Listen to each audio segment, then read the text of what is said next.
시청자 여러분 안녕하세요. 2월 넷째 주 월요일 인베스팅닷컴과 함께하는 한상춘의 환율 진단과 전망의 장엘리입니다. 1180원에서 상하 5원 정도 움직이던 원달러가 코로나19 사태로 1200원 선을 훌쩍 넘어섰습니다.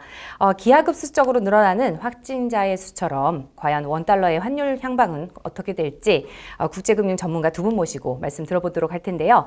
오늘 한국경제신문의 한상춘 논설위원 그리고 인베스팅닷컴의 허재범 대표 두 분 자리해 주셨습니다. 두 분 안녕하세요. 네, 안녕하십니까? 네, 한 주 동안 정말 많은 변화가 있었습니다. 한 의원님, 지난주 동향부터 좀 짚어주시죠. 네, 환율 관련해서 개인들이나 기업 기관이 전부 좀 당혹스러운 환경이 이렇게 연출되고 있다 이렇게 말씀드리겠는데요. 네.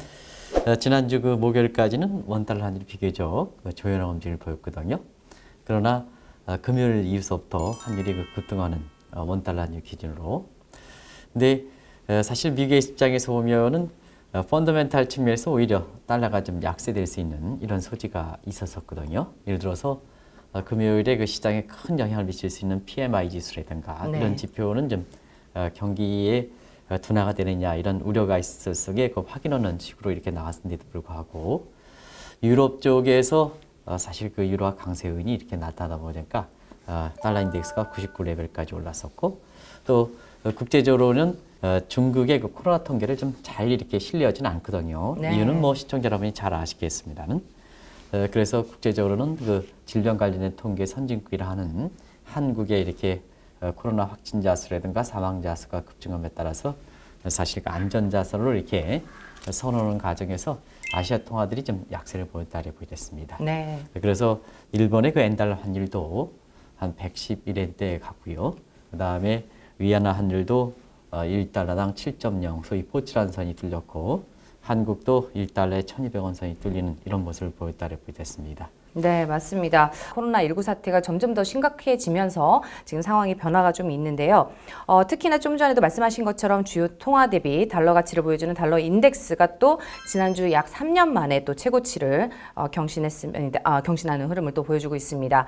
차트 흐름을 통해서 좀 더 자세히 좀 들여다봐야 될 것 같은데요. 과연 100을 돌파할 것이냐 이런 얘기도 좀 나오고 있어요. 그 주된 요인은 일단 코로나19 사태가 중국에서는 어느 정도 진정된다고 이야기를 하고들 있습니다만 한국 또는 일본, 그 다음에 이란, 네. 또 다른 지역에서 급속도로 확산되고 있다는 그 부분이 하나의 우려가 되고 일종의 팬데믹이 되지 않느냐는 그런 우려도 있습니다만은 가장 큰 것은 그런 전염병으로 인해서 경제 활동이 위축되고 산업 활동이 위축이 되게 되면은 경기 둔화에 대한 우려가 나타나게 됩니다. 그런 부분들이 전반적으로 시장에 나타나는 게 아닌가 싶습니다. 네, 뭐 작년의 경우는 이제 최고점이 뭐 원달러당 뭐 1,223원. 그렇죠. 네. 작년 8월 원달러의 최고점, 달러가 강세였죠. 원화가 약세였던 그 시기가 1,223원. 네. 그리고 달러당 위안화죠. 위안화는 7.2였습니다. 지금 현재 1,200선을 뚫은 달러 원 네. 하고 그 다음에 7.0선을 뚫는 달러 위안은 작년의 최고점을 먼저 바라보게 되겠죠. 그렇겠죠. 그렇다면 달러 위안은 7.2 네. 그리고 원화일 경우는 작년 최고점이었던 1,223. 네. 만약 그 여기를 뚫게 되면은 그 다음에 이제 목표가 더 올라가게 되겠죠. 되는 거죠. 네. 좀 이제 그 다음 타깃은 어디를 봐야 될지 한 의원님 뭐 말씀 좀 이어볼까요? 네, 통상적으로 보면 왜 이렇게 위안화와 원화 관계를 항상 이 방송을 통해서 말씀드리냐 하면 아무래도 이제 중국과 한국의 경제 비중이 그만큼 이렇게 밀접하기 때문에 그렇다. 대표적으로 수출만 하더라도 중국에 대한 수출 비중이 지금 27%. 이 문제는 뭐 오래전서부터 좀 우리가 수출 비중을 좀 낮춰야 되지 않나 불구하고 현 정부 들어서 이 수출 비용이 오히려 좀 증가하는 입장. 시청자 여러분도 북한과 관련돼서 왜 이렇게 중국에 대한 수출 비중이 이렇게 개선되지 않을까 하는 건 잘 아실 거로 이렇게 보입니다. 결과적으로 뭐든지 특정 국가의 그 경제가 이렇게 의존도가 높으면 경제가 잘 나갈 때에는 이렇게 단점이 나타나지 않습니다는 이렇게 코로나 사태와 같은 이런 어려운 사건이 나타날 때 꼭 단점이 더 증폭돼서 나타나거든요. 네. 그것이 결국 위안 시장에서 나타나는 것이 아닌가 이렇게 보고 있습니다. 그래서 지금은 허 대표님 말씀대로 1달러 7위안 1,200원 선이 뚫린 입장에서 네. 일단은 단기적으로 보면 작년 8월 달에 1달러 7점이 1,200원, 1,220원 뚫린 선. 네. 이 점이 이제 1차적으로 아마 시장 참여 입장에서 관심이 될 거로 이렇게 보이고요. 네. 그 다음에 이것이 그렇게 돌파할 때는 1달러 7.5, 1,250원 선. 이것도 네. 항상 시장 참여자 입장에서는 생각할 수 있는 대목이 아닌가 이렇게 생각하는데요.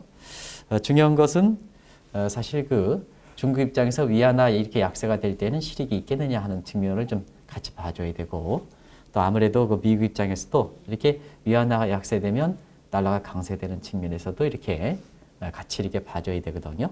대체로 단기적으로 지난주 금요일에 확 이렇게 뚫렸을 때는 차트 분석이 가장 유리하거든요. 네. 그래서 허 대표님이 아마 단기적으로면 생각했던 분이 뚫렸을 때는 차트 분석이 가장 거기에 치밀할 수밖에 없거든요. 네. 그런 측면에서 아까 허 대표님 말씀대로 작년 8월 달에 1달러 7.2 내지는 1,220원 정도, 이 정도 수준은 한번 바라볼 수 있는 대목이 아닌가 이렇게 보고 있고요. 그 이상 수준은 아마 실물 경제 영향이 본격적으로 이렇게 나와야 가능한 수준이 아닌가 생각합니다. 다만 한 가지, 지금 1차 합의안에 대해서 위안화 약세 쪽으로 중국이 끌어갈 때는 미국 입장에서는 트럼프가 가장 민감한 사항이 달러 강세 부분, 그렇죠. 더더구나 대선을 치르는 입장이거든요. 네. 이 대목에 있어서도 그렇게 중국 입장에서는 만만치 않은 상황이고요. 일단은 1차선이 이렇게 된다 하더라도 2차선 될 때는 보다 확실한 그런 근거가 있지 않으면은 상당 부분 이렇게 제약되지 않겠냐. 또 간다 하더라도 상승 속도가 상당히 제한되지 않겠냐 이렇게 보고 있습니다. 네, 말씀 잘 들었습니다. 우선은 지금 1,200원 선을 뚫었기 때문에 그 다음 목표치인 1,223원, 이제 작년 고점이죠. 그 점을 다시 뚫을 것이냐, 이걸 이제 한번 지켜봐야 될 것 같고, 만약에 작년 고점을 뚫는다고 하면 1,250원까지도 바라볼 수 있겠다라는 말씀을 좀 주셨습니다. 하지만 이제 또 항상 반대쪽 상황도 이제 이루어질 수 있다라는 점도 항상 염두에 두셔야 될 것 같습니다. 지금 환율 동향과 함께 또 이번 주 환율 움직임 예측까지 한번 들어봤는데요.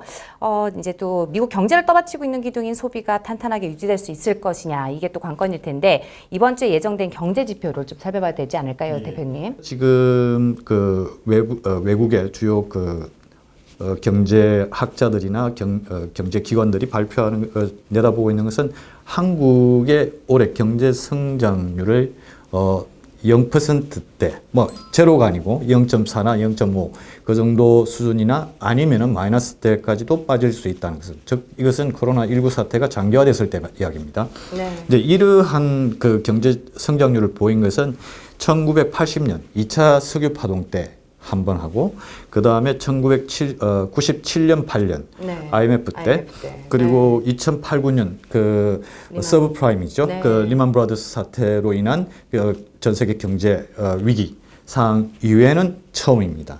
그리고 이번 주에 발표되는 것은 우선 화요일은 독일의 GDP가 발표됩니다. 네. 유로존의 경기를 가늠할 수 있는 게 되겠죠. 그 다음에 화요일 미국의 컨퍼런스 보드죠. 소비자 신뢰지수 발표가 있습니다. 조금 나아질 것으로 보인다고 이야기는 전망은 하고 있습니다만, 지금 현재 미국은 중국에서 너무 멀리 떨어져 있어서 코로나19 사태에 대한 어떤 영향이 조금 미미할지 모르겠습니다만, 지난주 애플의 실적 경고를 보더라도 네. 그렇게 무시할 것은 아닌 것처럼 보입니다. 그리고 수요일 같은 경우는 22 라가르드 전 IMF 총재죠. 22 총재가 연설이 있습니다. 그리고 미국의 신규 주택 판매, 그리고 목요일은 중요합니다. 미국의 내구재 주문 발표가 있고, 그리고 목요일 미국의 GDP 발표가 있습니다. 네. 그리고 금요일은 요번 달 마지막이죠. 2월 29일. 네. 일 경우는 중국의 제조 PMI 발표가 있습니다. 중국의 제조 PMI는 역시 코로나19 사태에 대한 영향을 반영하여 50 이하인 45 정도까지도 지금 예상을 하고 있습니다. 중국의 경우 제조업이 굉장히 중요하잖아요. 그렇죠. 네. 전 세계 공장이니까요. 네, 그렇죠. 지금 50 밑으로 갈 경우는 이제 위축으로 보는데, 지금 45라면 굉장히 안 좋은 상태다라고 그렇죠. 이제 예측을 해볼 수 있을 것 같습니다. 이번 주는 이제 연준 인사들의 발언을 포함해서 미국의 소비, 그리고 4분기 GDP가 핵심이라는 점 또 전달을 해주셨는데요. 참고하시면 좋을 것 같고, 그 밖에도 국내에 또 중요한 일정이 예정이 되어 있는 것으로 알고 있는데 이번 주에 또 금통위가 있죠? 네, 이번 주 그 목요일이죠. 네. 금통위가 있는데 당초에 그 코로나 문제가 아니었다면 네. 금리는 효과적 측면이라 여건적인 측면에서 동결될 것으로 우리 기준금리가 1.25%인데요. 특별히 이렇게 금리를 낮출 수 있는 그런 여건은 아니었었죠. 네. 또 한 가지 지금은 우리 금리가 1.25%포인트니까 우리가 보면 금리가 너무 낮다. 그렇기 때문에 금리가 떨어지더라도 사실 경기 부양 효과가 이렇게 크지 않은 저희 유동성 함정에 처해 있거든요. 네. 그래서 코로나 사태가 없었더라면 사실 이번 그 금통위는 동결하는 쪽으로 다른 시청자분이 그렇게 예상했었을 겁니다. 하지만 지금 코로나 사태가 사실 중국보다도 우리가 더 큰 피해를 된다. 오히려 발원지인 그 중국보다도 중국에서 한국의 코로나 사태에 대해서 우려하는 일종의 총국들이 발생하고 있는데요. 네. 이게 통상적으로 보면은 중국에 대해서 경제 의존도가 높은 국가일수록 바로 그런 얘기가 되거든요. 우리가 보면은 2013년에 미국에 사실 그 출구 전략, 금리가 인상하는 할 것이다 하는 그 출구 전략을 전 버냉키 의장이 얘기했을 때 사실 금리 인상에 자본 유출이 그 부담이 커서 경제가 불안한 국가를 그 F5, 프레저럴 5 국가다 이렇게 치는 건데 반해서 사실 그 모건 스탠리 같은 경우에는 중국 경제 의존도가 높은 세상, 중국에서 이것이 코로나든 뭐든 샥이었을 때 경제 의존도가 높은 국가들은 경제가 굉장히 좀 불안할 것이다 해서 T10, Trouble 10 국가가 이렇게 나온 거거든요. 그 네. 대표적인 것이 한국에 이렇게 되거든요.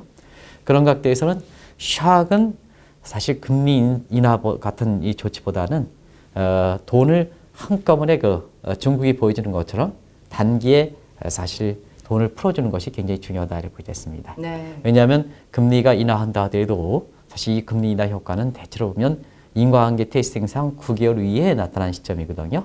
그렇기 때문에 지금의 샥이고 이후에 코로나 사태에 따라 또 이렇게 개선될 가능성이 있다면 그 상태에서 샥을 충격을 하는 것이 사실 그렇거든요. 이 문제가 왜 이렇게 중요하냐면 발원지인 중국이 초기에 대응에 실패했는데도 불구하고 지금 중국 증시는 사실 계속해서 올라가고 있습니다. 네. 근데 한국은 사실 발원지가 아닌데도 불구하고 주가가 떨어지는 상황이 발생하고 있거든요. 그렇죠. 왜 그럴까 하는 측면에서는 초기 대응 실패했더라도 인민은행이 사실 돈을 아주 우리 헬리콥터가 맨식으로 쓸어봤던 것이 결과적으로 지금과 같은 상황이 발생하거든요. 그래서 이번에 그 금통위에서 기준금리 인하 이 문제에 초미에 관심이 되고 있습니다는 기준금리 인하보다는 유동성 한국판 양적완화를 통해서 네. 돈을 공급할 것이냐 이 대목이 오히려 시장적인 측면에서는 안정화시키는 그런 쪽에 더 효과가 있지 않겠나 생각합니다. 네, 말씀 잘 들었습니다. 대표님 지난주에 보니까 예. 비즈니스 위크에서 나온 기사를 제가 봤거든요. 네, 비즈니스 위크가 또 블룸버그 쪽 거잖아요. 그렇죠. 네, 거기서 보니까는 중국의 GDP 성장률이 이제 경제 성장률이 6%대에서 5.4%대로 떨어질 것이다. 예. 이런 얘기가 있어요. 일단 뭐 그 부분은 지금 현재 코로나19 사태가 초기적인 상황이고 중국은 지금 현재 내부에서 나오는 중국 정부 발표로는 진정이 되고 있다고 이야기는 하고 있습니다만은 아직 종식이나 막바지에 이런 게 아니기 때문에요. 그리고 또 지금 현재 코로나19의 가장 큰 맹점은 예방 백신이나 네. 치료제가 정확하게 없다는 이야기입니다. 이제 굉장히 심각하다고 이제 느끼게 되는 부분이 그렇죠. 뭐냐면 이제 중국이 1% 정도 떨어질 경우 1년 뒤에 한국은 0.5% 정도 그렇죠. 떨어진다라는 네. 그만큼 우리가 의존도가 높다라는 얘기인데 네. 이 부분에 대해서 어떻게 생각하시는지 지금 좀 듣고 현재 싶거든요. 그 부분은 오히려 더 파장이 클 수도 있습니다. 그 부분이 중국의 1% 마이너스 성장에 대해서 저희가 0.5% 오히려 그 부분이 일종의 나비 효과라고 이야기하면은 적용이 될지 모르겠습니다만은 중국의 입장에서 지금 1% 경제 성장이 마이너스 둔화된다는 것은 중국의 대외 부채를 한번 보시죠. 2019년 중국의 대외 부채가 7조 5천억 달러입니다. 그런데 지금 현재 그 시장 전문기관의 그 예측치로 보면은 5년 후인 2024년 중국의 대외 부채가 15조, 2배가 되죠. 15조 달러가 되기 때문에 그 부분을 보면은 중국의 경제 성장 둔화는 결국 중국의 아주 큰 지금 그 문제죠. 그 정부뿐만 아니라 지방 성자치단체 그리고 그 개개인의 네. 가계의 그 부채, 그 눈덩이처럼 늘어난 그 부채 문제를 어떻게 다룰 것인가의 문제가 또 대두됩니다. 네. 이런 상황에서 환율이 올라갈 때 기업 입장에서는 어떻게 대처를 해야 될지, 어떤 입장을 취해야 될지 굉장히 중요할 것 같거든요, 위원님. 어떻게 보세요? 네, 이 기업들 입장에서는 수출 계약이 보통 3개월 정도 이렇게 되기 때문에 네. 이러한 그 코로나에 따라서 단기적으로 왔다 갔다 하는 움직임에 대해서 직접적으로 영향을 받는 건 아니거든요. 네. 그런 상태에서 과거에 우리가 외환위기 당시라든가 아니면 2008년에 서프라임 위기 당시 이때 키코 사태라든가 영키코 사태일 때 사실 그때 춤췄던 시각들이 굉장히 키코 피해라든가 영키코 그랬죠. 피해를 많이 나타났거든요. 맞습니다. 그래서 이러한 그 지금의 환율 움직임에 대해서 너무 일희일비할 필요 없고 한 3개월 정도 지켜보실 필요가 있다는 이런 말씀을 드렸었는데요. 네. 그런 측면에서 양면으로 대입하는 방식이 어떠냐 하면 앞으로 그 수출입 계약에 갱신하는 기업들 같은 경우에는 사실 어떤 쪽으로 포지션을 맞추는 것보다는 양적의 변동성을 다 이렇게 흡수해 주는 것이 네. 환위험 관리지 않느냐 생각합니다. 맞습니다. 그런 측면에서 지금 올라가니까 올라간다 하는 과거의 키코 사태 네. 이런 쪽의 경험들이 많으시니까 지금은 올라가든 내리든 환위험 관리를 하는 이 측면에서 정부가 제공하는 한국무역보험공사에서 제공하는 환율변동보험제 우리가 보면 환위험 보험제죠. 네. 이거는 일정 수준 이상에서 올라가더라도 환차선이 발생했을 때도 그다음에 일정 수준 이하로 떨어질 때 환차선 발생을 다 잡아주는 네. 이런 쪽의 그 보습이 이게 코로나 같은 전례가 없는 문제가 있을 때 경제에 미치는 영향, 그다음에 시장에 미치는 영향에 누구든 확신할 수 없을 때는 양쪽 부분에 대해서 전부 환염을 관리하는 이런 수단이 있으니까 그걸 활용하는 것이 가장 좋은 게 아닌가 생각합니다. 그리고 사실 이것이 힘들 때는 계열사가 있는 데는 사내 선물한 제도. 네. 이 사내 선물한 제도는 뭐냐면 장앵커가 사실 그 계열사에 가장 외환을 많이 담당한다면 다른 계열사 같은 경우에는 지금 수출입 계약 체결할 때 1달러 1,200원이라면 1,200원에 남겨주고 네. 그러면 이후에 환율이 어떻든 간에 1,200원을 고정시키니까 환차선 위험이 없는 거죠. 그렇죠. 그리고 집중되어 있는 장앵커 회사에 있어서는 외화 물량이 상당히 많거든요. 네. 외화 물량이 많을 때는 사실 그 주거래 은행과 이렇게 마케팅 파워가 크지 않습니까? 네. 그래서 여러 가지 수수료라든가 이런 측면, 좀 이런 혜택을, 측면, 네. 컨설팅 혜택이라든가 이런 측면도 받을 수 있기 때문에 그런 식으로 해서 계열사가 있는 데에는 한쪽에 집중시키는 사내 선분한 제도를 활용할 필요가 있는 것이 아닌가 생각합니다. 네. 반드시 환율이 올라가니까 올라간다. 그 다음에 환율이 내려가니까 내려간다 하는 지급의 환율 모습에 따라서 외화 포지션을 이렇게 정할 때는 나중에 이렇게 변화할 때는 굉장히 큰 손실을 기록한다는 걸 꼭 좀 말씀드리겠습니다. 네, 말씀 잘 들었습니다. 말씀을 듣고 보니까 조금 좀 안정이 되는 기분이 드는데요. 기업분들뿐만 아니라 개인분들이 오히려 좀 저희 방송을 더 많이 보셨으면 하는 기분도 좀 듭니다. 저희 항상 매주 월요일 날 이제 저희 방송 준비하고 있는데 저희 방송 보시면서 항상 해지라든지 이제 위험 리스크 관리하시면서 도움 가져가셨으면 좋겠습니다. 오늘도 시청해 주셔서 고맙습니다.